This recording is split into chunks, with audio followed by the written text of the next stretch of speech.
kingpin Joaquin El Chapo Guzman, who became a legend in Mexico through his dramatic prison escapes and years of staying just ahead of the law, arrived late Thursday in New York after he was extradited to the United States. Guzman will appear Friday in a federal courtroom in Brooklyn, where he will stand trial at a later date. Stringent security measures were being put in place around the Manhattan jail where Guzman is to be held, a law enforcement source said. The Brooklyn Bridge will be closed while the drug lord is being transported to court. The extradition appears to be timed. Mexican authorities wanted to turn over Guzman, head of the Sinaloa cartel, before Friday's inauguration of President-elect Donald Trump, a U.S. official told CNN. Trump angered Mexico during his campaign by demanding it pay for a border wall. Guzman, who was moved last year to the border city of Ciudad Juarez, was picked up by a team from the Drug Enforcement Administration, Immigration and Customs Enforcement and U.S. Marshals. 6 separate indictments across the United States lay out wide-ranging cases against Guzman and others, alleging they have brought in billions in drugs to the United States and laundered profits back to Mexico. The extradition brings an end, at least for now, to Guzman's exploits in Mexico, which included a 2015 prison escape through a mile-long tunnel that featured a motorcycle on tracks. Guzman will not face death penalty in the U.S. A court in Mexico City on Thursday denied the drug lord's appeal of the extradition. The U.S. Justice Department thanked officials in Mexico for their extensive cooperation and assistance in securing the extradition of Guzman to the United States. Guzman and other cartel leaders were indicted in 2009 in U.S. District Court in Brooklyn on charges of conspiring to import more than 264,000 pounds of cocaine into the United States between 1990 and 2005.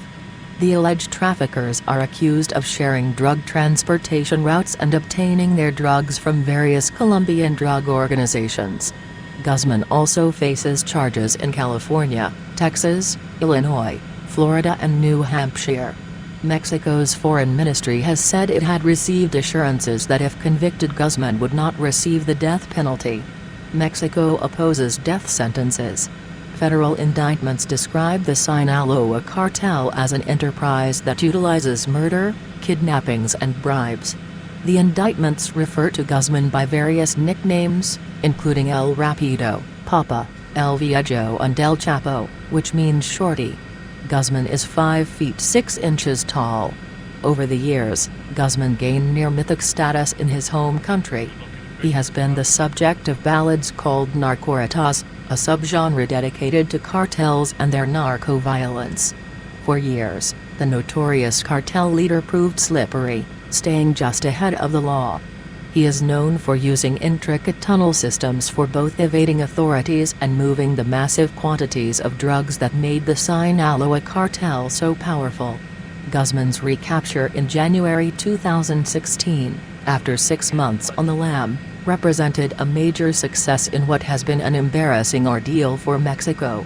For many, El Chapo is a symbol of the Mexican government's corruption.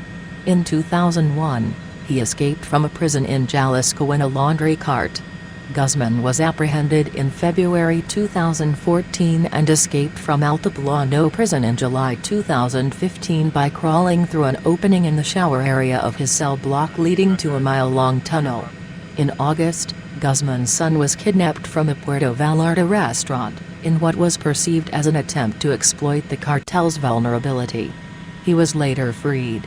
El Chapo said drug trade would continue. The trafficking of heroin, marijuana, cocaine and methamphetamine into the United States from Mexico is an annual $19 billion to $20 billion industry, according to a Department of Homeland Security report. And the Sinaloa cartel has traditionally held a dominant share of that, thanks to Guzman's sophisticated business strategies and Sinaloa's control of trafficking routes. A Customs and Border Protection report that analyzed seizure data along the border between 2009 and 2010 found that the removal of key personnel does not have a discernible impact on drug flows into the U.S. El Chapo was aware that drug trafficking won't end once he's gone. "The day I don't exist, it's not going to decrease in any way at all," he told actor Sean Penn in an interview in October 2015.